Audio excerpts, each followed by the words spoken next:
말씀 함께 보겠습니다. 요한일서 강의 10번째 시간입니다.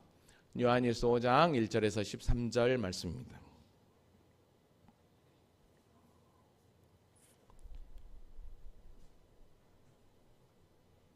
세상을 이기는 믿음은 곧 예수다라는 제목으로 함께 은혜를 나누려고 하는데요.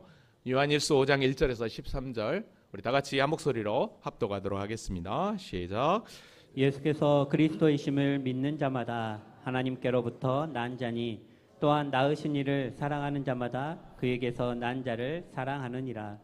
우리가 하나님을 사랑하고 그의 계명들을 지킬 때에 이로써 우리가 하나님의 자녀를 사랑하는 줄을 아느니라. 하나님을 사랑하는 것은 이것이니 우리가 그의 계명들을 지키는 것이라. 그의 계명들은 무거운 것이 아니로다. 무릇 하나님께로부터 난 자마다 세상을 이기느니라. 세상을 이기는 승리는 이것이니 우리의 믿음이니라. 예수께서 하나님의 아들이심을 믿는 자가 아니면 세상을 이기는 자가 누구냐? 이는 물과 피로 임하신 이시니 곧 예수 그리스도시라. 물로만 아니요 물과 피로 임하셨고 증언하는 이는 성령이시니 성령은 진리니라. 증언하는 이가 셋이니 성령과 물과 피라. 또한 이 셋은 합하여 하나이니라. 만일 우리가 사람들의 증언을 받을진대 하나님의 증거는 더욱 크도다. 하나님의 증거는 이것이니 그의 아들에 대하여 증언하신 것이니라.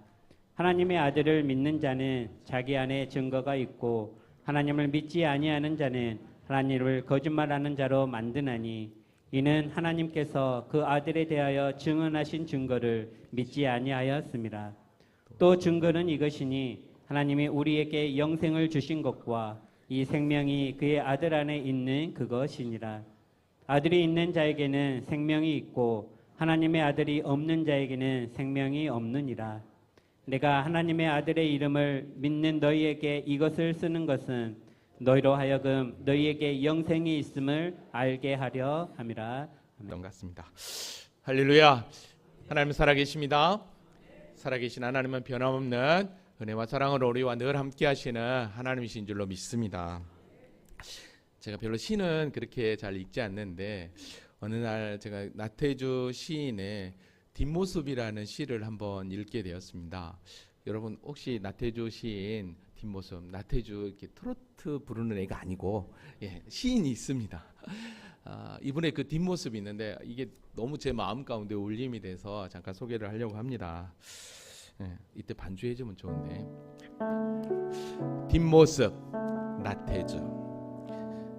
뒷모습이 어여쁜 사람이 참으로 아름다운 사람이다. 자기의 눈으로는 결코 확인이 되지 않는 뒷모습, 오로지 타인에게로만 열린 또 하나의 표정. 뒷모습은 고칠 수 없다. 거짓말을 할 줄 모른다. 물소리에게도 뒷모습이 있을까? 시드는 노루발 불꽃, 솔바람 소리, 찌르레기 울음소리에도 뒷모습은 있을까? 저기 저 가문비 나무, 윷놀이 나무 사이 산길을 내려가는 야인 슬픔의 어깨가 희고도 푸르다. 어때요? 제가 이 뒷모습이라는 시를 보고 한참 멍하니 공감이 갔던 게 이 앞부분이었어요. 뒷모습이 어여쁜 사람이 참으로 아름답다. 자기의 눈으로는 결코 확인이 되지 않은 뒷모습. 그렇죠. 뒷모습은 내가 절대 확인 못하잖아요. 근데 오로지 타인에게로만 열린 또 하나의 표정. 뒷모습은 고칠 수 없다. 거짓말을 할 줄 모른다. 여러분의 뒷모습은 어떻습니까? 특별히 어떤 분이 이렇게 표현을 했더라고요. 뒷모습은 나의 앞모습의 또 하나의 표현이라고. 앞모습은 나를 감출 수 있지만 뒷모습은 절대 나를 감출 수 없다라는 거죠. 뒷모습과 함께 우리가 걷는 길에 또 남는 게 있죠. 그게 뭐냐면 발자국입니다. 발자국은 절대로 나의 걸음을 속일 수 없죠. 그렇다면 오늘 예수 믿는 저와 여러분의 뒷모습, 그리고 우리가 걸어가는 발자국, 어떻게 남기를 원하고 어떻게 남기기를 원하느냐는 거죠.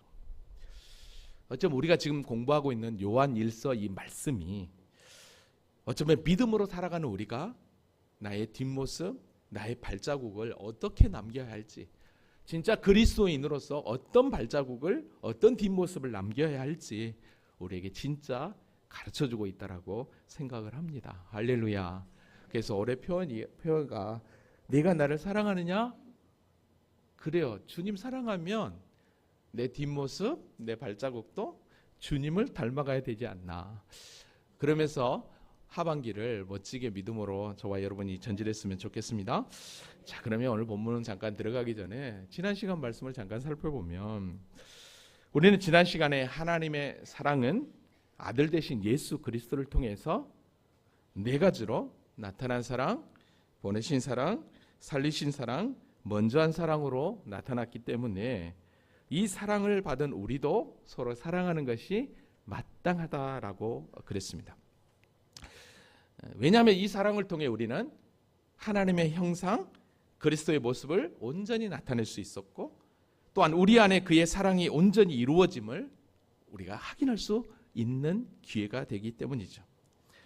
그런데 이 사랑은 우리의 어떠함이 아닌 오직 성령 하나님을 통해 우리에게 나타나고 있음을 우리가 확인할 수 있었습니다. 그래서 우리가 친히 예수가 그리스도, 세상의 구주로 이 땅에 오심을 분명히 보았고 확인했던 사도 요한이 뭐라고 우리에게 말씀했냐면, 누구든지 예수를 하나님의 아들이라 시인하면 하나님이 그의 안에 거하고 그도 하나님 안에 거한다. 다른 말로 얘기하면 그리스도와 연합이 이루어진다라고 우리에게 분명하게 이야기를 했습니다. 여러분, 이게 어떻게 가능하냐? 이거는 다른 게 아니었죠. 하나님은 사랑이시기 때문에 가능했습니다.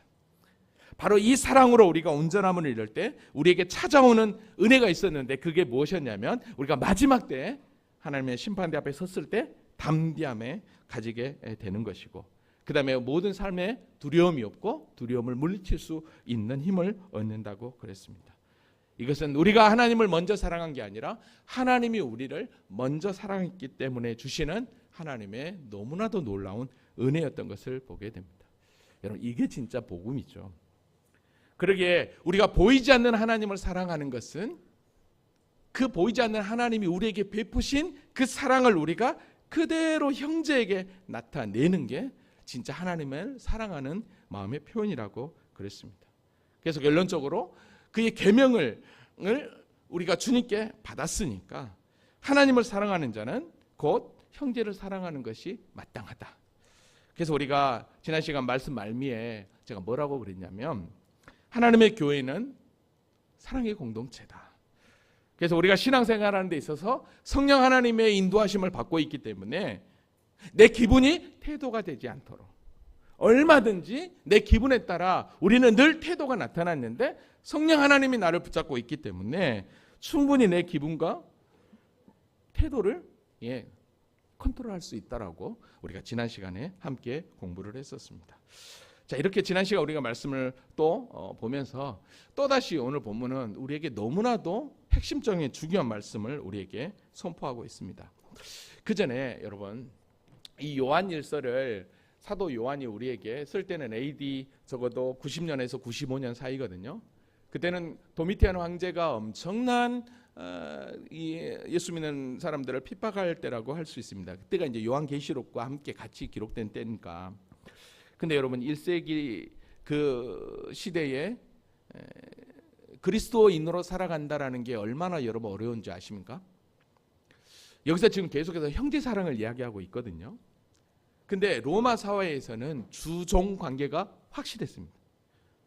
그래서 주인과 노예는 분명하게 구분되었습니다. 근데 형제가 된다? 이 가능하겠냐는 거예요. 유대인들은 이방인을 개취급했습니다. 그런데 그 유대인과 이방인이 형제가 된다? 이것 또한 아이러니. 당시 사회 구조상 서로 형제가 된다? 이건 상상할 수 없는 일입니다. 그런데 성경은 근데 우리 주님은 분명하게 우리에게 이야기하고 있다는 거예요. 오늘 본문 1절만 봐도 이렇게 얘기합니다. 예수께서 그리스도이심을 믿는 자마다 하나님께로부터 난 자니, 즉 하나님께 난 자는 예수를 그리스도라고 고백한다라는 거예요. 믿는다라는 거예요. 그럼 그 사람은 또한 낳으신 이를 사랑하는 자마다 그에게서 난 자를 사랑하느니라.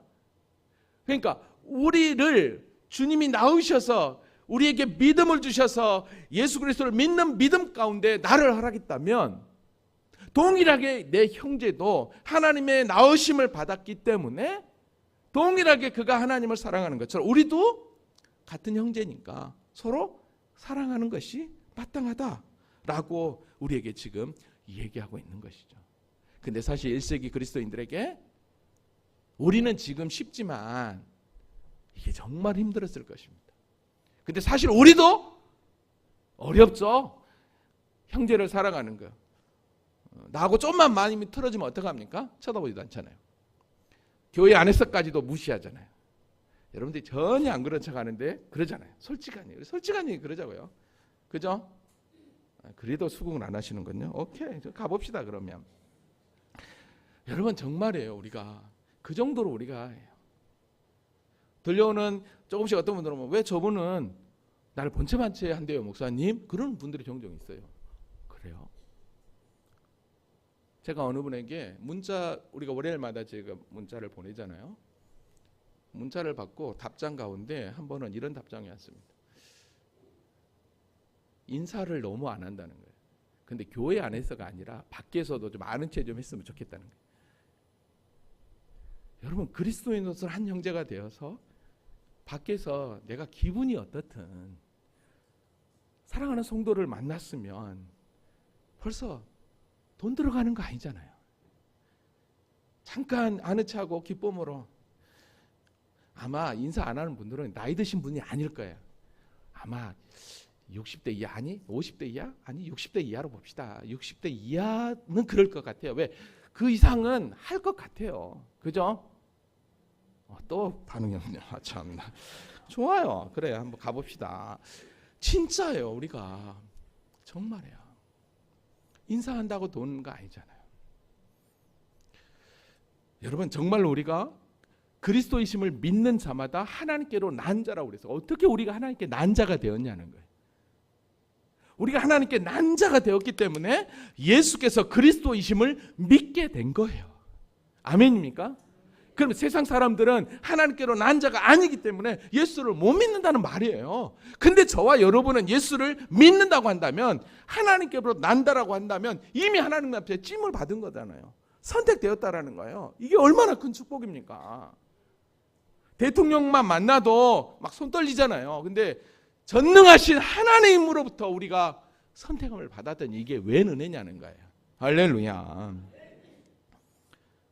예수께서 그리스도이심을 믿는 자마다, 자 그리스도라고 그랬어요. 자 우리가 그리스도라는 말이 메시아라고 하는 뜻, 구원자라고 하는 뜻인데 이거를 좀 설명하고 오늘 본문 한번 들어가 보려고 해요. 여러분은 그리스도라고 하는 것은 어떤 뜻입니까? 기름 부음을 받은 자라는 뜻입니다. 근데 이 기름 부음을 받은 자가 어떻게 메시아를 하냐? 유대인들은 이 기름 부음 받은 자를 이야기할 때 이게 메시아, 구원자라고 알았습니다. 왜 그랬냐면 여러분 보세요. 그래서 구약에서 누군가에게 기름 부음이 임했다라고 하면 사람들이 다 거기를 향해요. 우리를 구원할 구원자인가? 메시아인가? 그리스도인가? 똑같은 말이에요. 그리스도, 메시아 똑같은 거예요. 구원자 똑같은 말이에요. 가 했던 거예요. 왜 이런 생각을 했냐면 구약 성경에서 기름 부음이 임하는 사람에게는 누구였냐면 왕, 선지자, 제사장 이 세 그룹에게만 기름 부음이 임했습니다. 그러면 기름 부음 받은 자가 왜 메시아냐라고 했을 때 그 메시아는 왕이 되시고 그리고 선지자고 제사장의 역할을 감당하기 때문인 거예요. 자, 무슨 얘기냐? 왕은 정의와 공의로 우리에게 선을 행하시고 선지자는 하나님의 받은 계시의 말씀을 우리에게 가르쳐주고 제사장은 백성들의 모든 죄를 대신하여서 속죄를 하기 때문인 거예요. 그러니까 이 세 가지를 완벽하게 갖춘 그리스도, 즉 메시아, 구원자를 한번 찾아보십시오. 그 기름 부은 자가 누구겠냐는 거예요. 그러니까 꼭 예수님밖에 없는 거예요. 그래서 예수를 그리스도라고 하는 거예요. 다른 어떤 사람에게 누구를 그리스도라고 표현하잖아요. 예수만 그리스도라고 표현을 해요. 왠지 아십니까?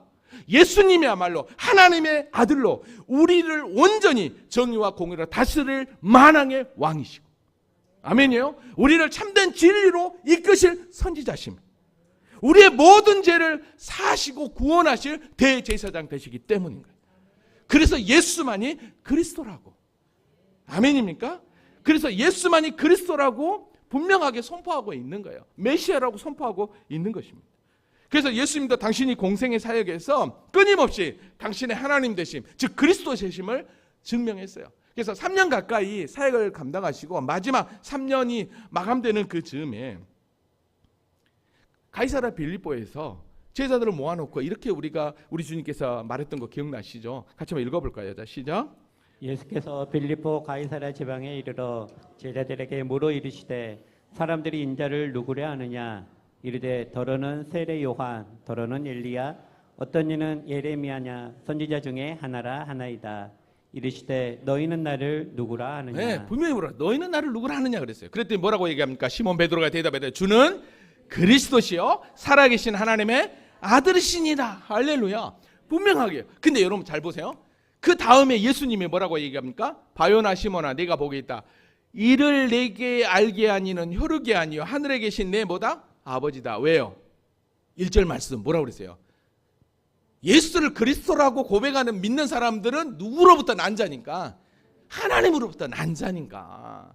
그래서 하나님으로부터 너는 난 자이기 때문에 지금 내가 그리스도라는 걸 네가 지금 고백하고 있다라고 이야기하고 있는 것입니다. 여러분 그러니까요. 우리 주님께서 당신이 그리스도 되심, 즉 하나님의 아들 되심이 사역의 가장 핵심이었다고 한다면, 그래서 요한복음을 우리가 공부할 때 예수님이 당신이 하나님의 아들이다 그리스도라는 것을 7대 표적을 통해서 7대 선언을 통해서 분명하게 자증했던 것을 보게 됩니다.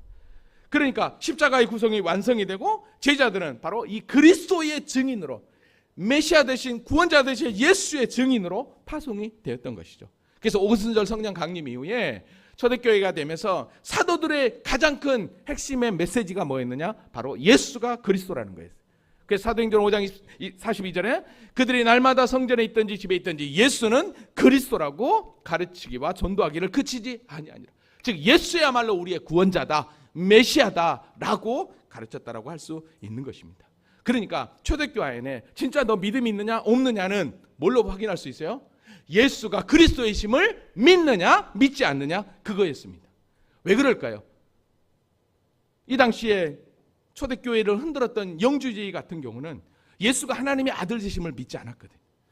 그러니까 너희는 예수가 그리스도를 믿느냐 믿지 않느냐, 그를 우리가 요한일서 계속해서 말씀을 통해서 본 것처럼 뭐라고 표현했냐면 네가 예수를 그리스도라고 믿느냐? 그럼 너는 하나님 앞에 난 자야. 그 자는 누구냐? 바로 하나님의 영에 속한 자다. 그러나 너가 하나님 앞에 나지 않고 하나님의 아들 예수를 그리스도라고 고백하지 않으면 그런 것 어디에 속한 거다? 하나님에 속한 게 아니라 적그리스도에 속한 거다라고 계속해서 성경은 달리 표현해서 이야기했던 것입니다. 그러니까 여러분 보십시오. 아무나 예수를 그리스도라고 표현할 수 없어요. 바로 하나님께로 난 자들만.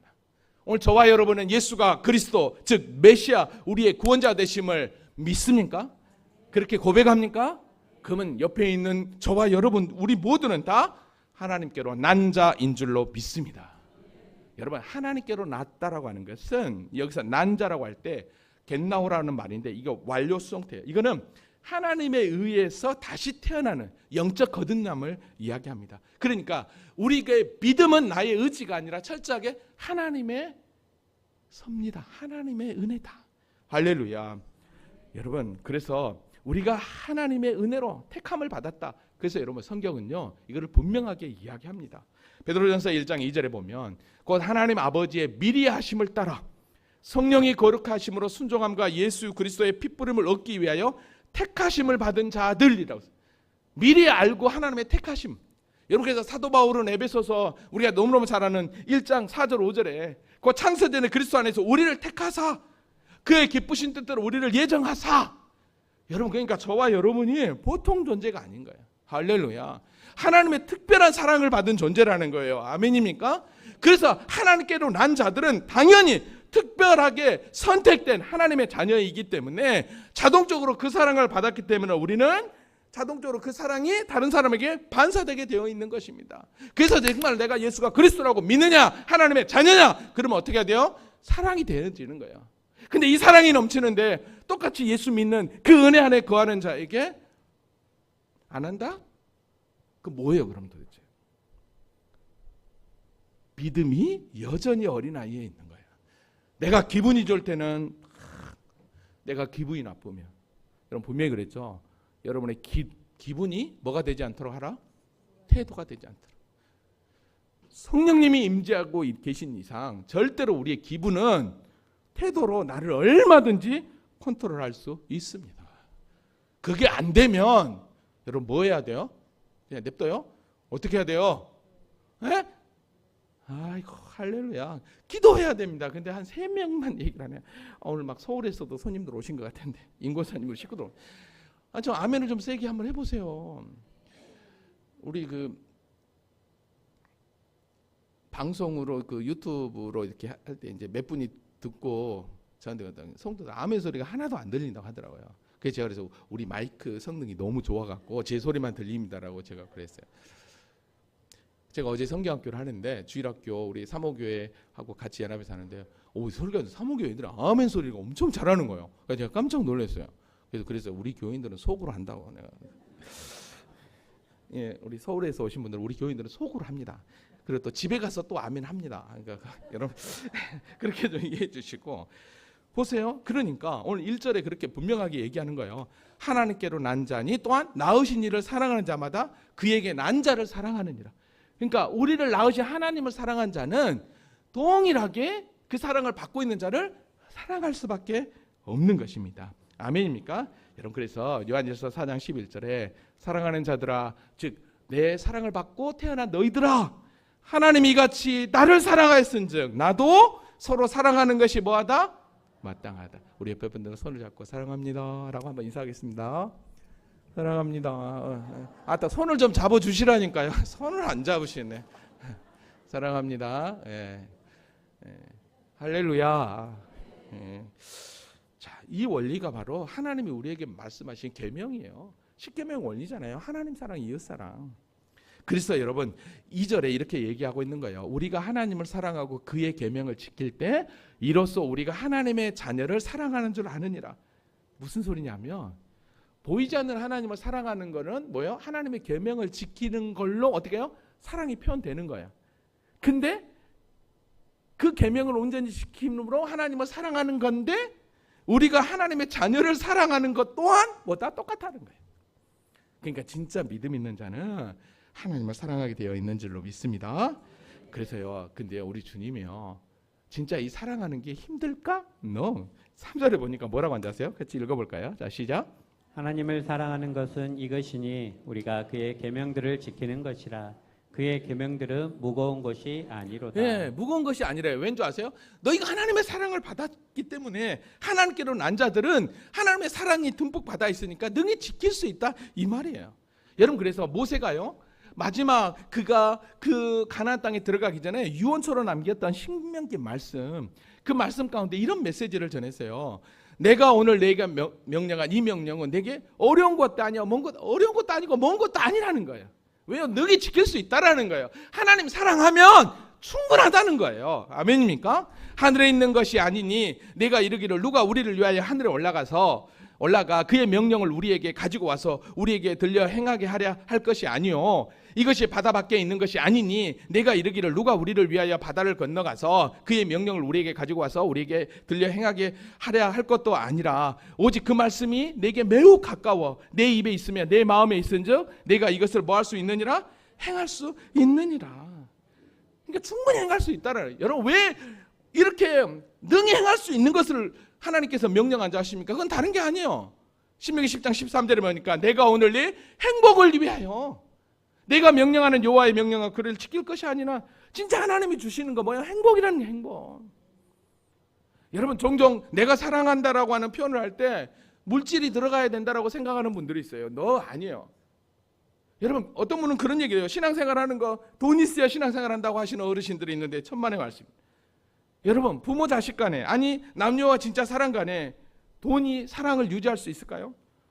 남녀가 데이트를 하는데 아주 근사한 곳에 데려가고 근사한 곳에 가서 맛있는 거 사줄 때 저 사람이 나를 진짜 사랑하는구나 그렇게 깨닫냐고요. 아니잖아요.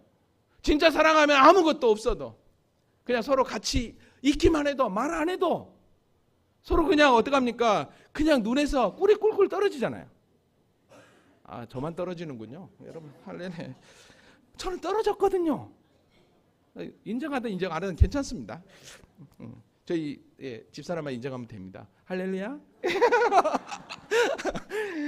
자 보세요. 부모님도 마찬가지예요. 자녀들이 막 뭘 돈을 많이 주고 사랑한 거 아니잖아요. 자주 전화해주고 얼굴만 가서 비춰도 그게 부모에게는 뭐예요? 너무 좋은 거 아니에요? 그러니까 여러분 우리가 하나님을 사랑한다라고 했을 때 그건 다른 게 아니에요. 그래서 여러분 요한복음 14장 21절에 우리 주님도 그랬잖아요. 나의 계명을 지키는 자라 나를 사랑하는 자니 나를 사랑하는 자는 내 아버지께 사랑을 받을 것이요 나도 그를 사랑하면 그에게 나를 나타내리라. 그러니까 진짜 하나님의 사랑을 알면 진짜 하나님으로부터 난 자라고 예수가 그리스도라고 나의 구원자라고 믿으면 자동적으로 우리에게는 형제 사랑이 자동적으로 나타나게 되는 줄로 믿습니다. 할렐루야. 우리가 이제 요한 1서를 거의 마무리되어 가는데요. 진짜 하나님의 사랑을 안다면 이제는 밖에 나가서 인사 안 하면 보십시오. 내가 그분한테 문자해가지고 또 인사 안 한가 답장을 받을 거야 진짜. 그래서 베드로 사도가요 뭐라고 한지 아십니까? 너희가 진리를 순종함으로 너희 영혼을 깨끗하게 하여 거짓 없이 형제를 사랑하기에 이르렀으니 마음으로 뜨겁게 서로 뭐하라? 뜨겁게 사랑하래요. 할렐루야. 여러분 뜨겁게 사랑하는 게 뭘까요? 그냥 손잡아 주는 거예요. 말 들어주는 거예요. 진짜 상담에서 가장 필요한 건 있잖아요. 내 얘기하는 게 아니라 들어주는 거더라고. 경청이더라고. 근데 우리는 종종 내 얘기만을 들어달라고 하고 내 얘기만 하는 분들이 있어요. 아니에요. 들어주세요. 할렐루야. 근데 서로 들어준다고 서로 말하려면 안 되겠죠. 오늘 본문 다시 한번 봐봅시다. 이렇게 우리가 이런 사랑을 할 때 우리에게 어떤 은혜가 임하느냐. 오늘 본문 4절 말씀 읽어볼까요? 자, 시작. 무릇 하나님께로부터 난 자마다 세상을 이기느니라. 세상을 이기는 승리는 이것이니 우리의 믿음이니라. 아멘. 1절에서는 뭐라고 그랬냐면 그리스도이심을 믿는 자마다 하나님께 난 자라고 그랬어요. 근데 여기서는 어떡합니까? 하나님께로 난 자는 세상을 이긴대요. 그러니까 하나님께로 난 자는 곧 예수가 그리스도라고 믿음으로 고백한 자고 그 믿음을 고백한 자들은 세상을 이기는 자라는 거예요. 아멘입니까? 그러니까 하나님께 난 자는 믿음이 있어서 세상을 이기고 예수가 그리스도라고 온전히 증거하게 된다는 거예요. 왜냐하면 왜 우리가 세상을 이기냐면 우리가 믿는 그 주님이 세상을 이겼기 때문입니다. 할렐루야. 그래서 저와 여러분이 세상에서 환난과 시험이 오더라도 능히 이길 수 있는 거예요.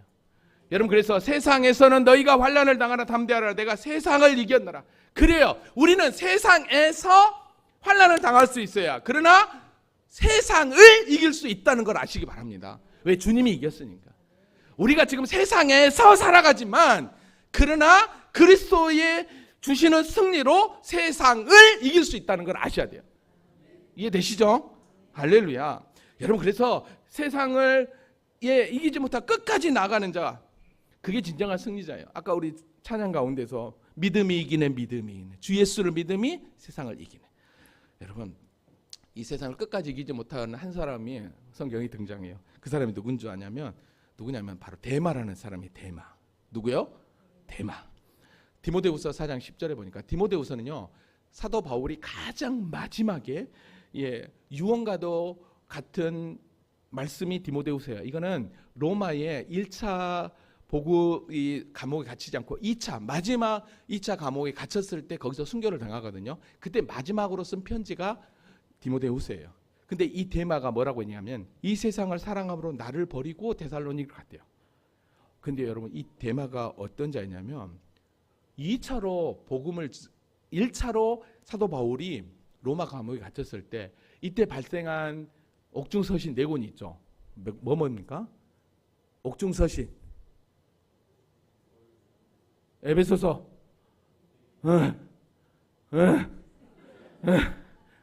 징해보네요. 에베소서, 골로새서, 빌레몬서, 그리고 빌립보서. 여러분 빌립보서는 마게도냐 한참 위에 있고 이쪽에 있잖아요. 제가 이거를 한번 보여드리겠습니다. 짠, 자 보세요. 자 이게 2차 전도여행입니다. 이거. 자 이게 2차 전도여행이죠. 그래서 어떻게 하냐면 사도 바울이 그러니까 잘 보세요. 골로새서 4장 4절에 데마가 너희에게 문안한다는 것은 바울이 1차 전도 여행 때 1차가 아니라 1차로 로마에 갇혔을 때 어떻게 하냐면 같이 있었다는 거예요. 그러니까 여기 2차 전도 여행 때 있잖아요. 데살로니가로 갔다 오고 그랬잖아요. 데마가. 그러니까 이 2차 여기 전도 여행 이게 마게도냐거든요. 여기다 마게도냐인데 이 마게도냐 여기 전도할 때 데살로니가에서 데마가 예수를 믿게 된 거예요. 그래서 데마가 여기서 2차 전도 여행 이후부터 사도 바울을 계속 따라다녔던 거예요. 그러니까 3차 여행도 아마 따라다녔을 것이고 그러다 보니까 어떻게 합니까? 1차로 로마에 갇혔을 때도 거기 있었던 거예요. 그래서 골로새 교인들한테 지금 편지를 할 때 너희에게도 문안한다라고 하고 있는 거예요. 근데 어느 순간에 지금 마지막 바울이 감옥에 로마에 2번째 갇혀서 순교를 앞두고 있는 상황 가운데서 그만 어떻게 했다는 거예요? 이 세상을 사랑함으로 나를 버리고 뭐예요? 가버렸다라는 거예요. 이게 얼마나 안타까워요. 사도 바울과 그렇게 뜨겁게 주님의 사랑을 나누고 교제를 나눴던 그가 마지막 어느 순간에 이 세상을 사랑하여 나를 버리고 가버렸다는 거예요. 다시 가버렸다는 거예요. 왜 그랬겠냐는 거예요. 아마 너무 힘들었던 것 같아요. 너무 어려웠던 것 같아요. 예수 믿는 게. 여러분 그래서 베드로 사도가요. 베드로전서 4장 12절 13절에 뭐라고 한지 아십니까? 사랑하는 자들아 너희를 연단하려고 오는 불시험을 이상한 일 당하는 것 같이 이상히 여기지 말고 오히려 너희가 그리스도의 고난에 참여하는 것으로 뭐하라? 즐거워하라. 그래서 고난이 왔느냐? 그러면 어떻게 하라고 얘기하냐면 그러므로 하나님의 뜻대로 고난을 받는 자들은 또한 선을 행하는 가운데 그 영혼을 미쁘신 창조주께 의탁하라. 뭐라는 거예요? 기도하라는 거예요. 너희가 지금 고난이 왔느냐? 세상으로부터 고난이 왔을 때 하나님 앞에 의탁하면 세상을 이길 수 있다라는 거예요. 왜? 주님이 이겼으니까. 그래서 여러분 우리의 믿음은 어디에 세워야 되느냐? 우리 주님께서 말씀했던 것처럼 반석 위에 지혜로운 집을 짓는 사람처럼 반석 위에 세워야 되는 거예요. 그 반석이 무엇이겠습니까? 반석은 곧 예수 그리스도죠. 예수 그리스도를 믿는 끈한 믿음, 즉 예수만이 나의 구원자고 나의 하나님이고 나를 구원할 영혼을 이끄실 그 주님이라는 거. 그 믿음이 승리한다라고 하잖아요. 아멘입니까? 그래서 오늘 보면 5절에 뭐라고 얘기합니까? 예수께서 하나님의 아들이심을 믿는 자가 아니면 세상을 이기는 자가 누구냐? 그렇죠. 세상을 이기는 자는 예수 그리스도를 믿는 믿음만이 세상을 승리하게 되는 줄로 믿습니다. 그래서 우리는 이긴 자인 거예요. 이미 승리자인 거예요. 근데 이긴 자라는 표현을 멀리 이단들이 너무 써버리니까 참 거시기 하지만 우리는 이긴 자예요. 아멘이에요? 승리자예요. 여러분 우리가 어떻게 이겼느냐? 승리자가 되었느냐? 여러분 그 증거가 뭔지 아세요? 그게 오늘 보면 6절이에요. 이는 물과 피로 임하신 이신이 곧 그리스도시라. 예수 그리스도시다. 자 보세요. 물과 피로 임했는데 그 물과 피로 임하신 분이 곧 예수 그리스도래요. 자 이게 무슨 말일까요? 여러분 많은 학자들이 이렇게 이 물과 피를 설명하는데 가장 확실한 표현은 물은 예수님이 세례를 받으실 때 예수님이 세례를 받으셨다는 것은 하나님이면서 친히 인간으로 오셨다고 하는 확증이라고 할 수 있어요. 세례 요한에게 세례를 받으실 때 심판 그 저주를 상징하는 그 물속에 풍덩 당신이 죄인이 되셔서 우리를 구원하기 위해서 들어가신 거예요. 그게 뭐예요? 물이에요. 그럼 피는 뭘까요? 예수 그리스도 십자가예요. 자 그러니까 예수님이 공생의 사역에 오셔서 가장 먼저 세례를 받으시고 그 다음에 피 십자가를 통해서 구속을 완성하신 거예요. 그러기 때문에 어떡합니까? 곧 예수 그리스도라고 얘기했던 거예요. 아멘입니까? 여러분 그래서 5절에 믿는 자가 아니면 세상을 이기는 자가 누구냐? 우리가 세상을 이길 수 있는 건 이미 예수님이 오셔서 물과 피로 우리의 완전한 구속을 인간으로서 당신이 친히 죄인이 되셔서 우리를 완전한 구속으로 이끄셨기 때문에 그분이 만이 우리의 승리자라고 얘기하고 있는 거예요. 근데 여기서 물로만 아니고 물과 피로 임하셨고 그랬죠. 물로만 아니고라고 하는 표현을 써요. 왜 이런 표현을 했냐면 여러분 그 당시에 영지주의자들은 그리스도의 영이 임했는데 원래 그리스도 영이 이렇게 세례를 받으실 때 임했는데 십자가에 죽기 전에 그 영이 떠나가 버렸다고 얘기를 해요. 그러니까 어떻게 신이 십자가를 질 수 있겠냐는 거예요. 자, 이렇게 표현을 했던 거예요. 그러니까 아니라는 거예요. 그래서 물과 피로 임하셨다라고 얘기했어요. 자, 근데 이거를 분명하게 증명하는 게 뭐였어요? 성령님이었다. 그래서 성령님을 보내주신 거예요. 그래서 여러분 보십시오. 성령이 오시면, 보혜사 성령이 오시면 우리에게 뭐라고 얘기했냐면 예수님이 분명히 이렇게 얘기했어요. 진리의 성령이 오시면 그가 너희를 모든 진리 가운데 인도하실 거다. 모든 진리 가운데. 모든 진리, 즉 예수께로 인도하실 거다. 그러니까 성령님은 철저하게 예수를 증거하는 영이라고 할 수 있는 거예요. 그래서 오늘 본문 7절 8절에 증거하는 이가 셋이다. 즉 예수가 그리스도라는 걸 증거하는 이가 뭐다? 성령, 물, 피다. 즉 이 셋은 합하여 하나다라고 얘기해요. 여러분 왜 굳이 세 개를 얘기할까요? 여러분 모세오경에 증인을 세울 때는 2명 이상 했어요. 2명 이상. 그러니까 분명하게 예수가 그리스도라는 거, 진정한 그 예수가 우리에게 승리를 준다는 거, 그게 믿음이라는 걸 우리에게 가르쳐주기 위해서 분명하게 증거를 세 개를 댔던 거예요. 물, 피, 성령. 아멘입니까? 여러분 그래서 물과 피는 예수 그리스도가 육체로 오셔서 우리의 구속을 완성하시는 표라면 성령은 영으로서 그 구속의 완성을 믿는 자에게 구원받아 하나님의 자녀라는 걸 확정시키는 게 바로 성령이었던 것입니다. 그래서 여러분 이 셋은 합하여 하나다라고 표현하고 있는 거예요. 여러분 그러니까 우리를 구원하기 위한 하나님의 열심이요 얼마나 대단했는지 여러분 아십니까? 예수만 보내고 그냥 팔짱 끼고 있는 게 아니라 당신의 구속을 완성하시고 성령 하나님까지 보내주셔서 끝까지 우리를 당신의 품으로 이끄시고 있는 거예요. 그래서 오늘 본문 9절에 만일 우리가 사람의 증언을 받을진데 하나님의 증언은 더욱 크다. 그죠?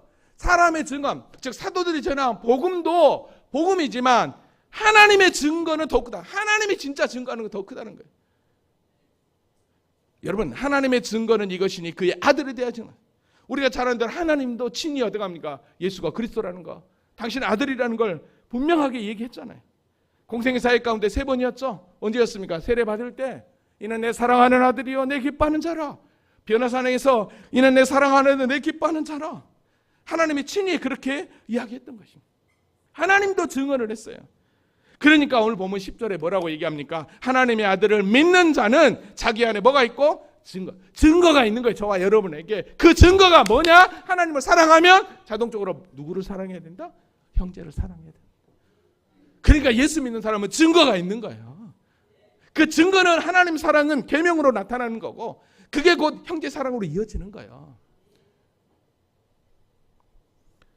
하나님을 믿지 않는 자는 하나님을 거짓말하는 자로 만드니 이는 하나님께서 그 아들에 대하여 증거하신 증거를 믿지 않으면 진짜 믿지 않는.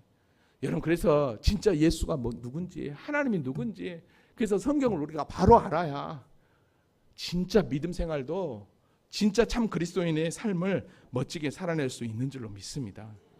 하나님이 이렇게까지 우리에게 은혜를 베풀어 주신 건 다른 게 아니에요. 11절에 보니까 증거는 이것이 하나님 우리에게 영생을 주신 것과 이 생명이 그의 아들 안에 있는 것이라. 그래요. 이렇게까지 우리 주님의 열심은 우리에게 영생을 주시려고 또 이 생명을 우리에게 주시려고. 여러분 영생 생명 이걸 우리에게 주시려고 그 안에 있다. 이거에 대해서 요한복음을 기록한 목적도 분명하게 이야기했잖아요. 오직 이것을 기록하면 너희로 예수께서 하나님의 아들 그리스도를 믿게 하라고 너희로 믿고 그 이름을 믿으며 생명을 얻게 하려 함이라. 똑같은 거예요. 똑같은 거예요. 그러니까 오늘 보면 마지막 13절에 이렇게 얘기하고 있잖아요. 내가 하나님의 아들의 이름을 믿는 너희에게 이것을 쓰는 것은 너희로 하여금 너희에게 뭐가 있음을 알게 하려 함이라. 영생이 있음을 알게 하려 함이라. 그렇습니다. 진짜와 가짜 분명하게 드러납니다. 그 속에 영생이 있느냐 영생이 없느냐, 이거는 믿음이 있느냐 믿음이 없느냐, 그걸 또 쉽게 얘기하면 사랑이 있느냐 사랑이 없느냐예요.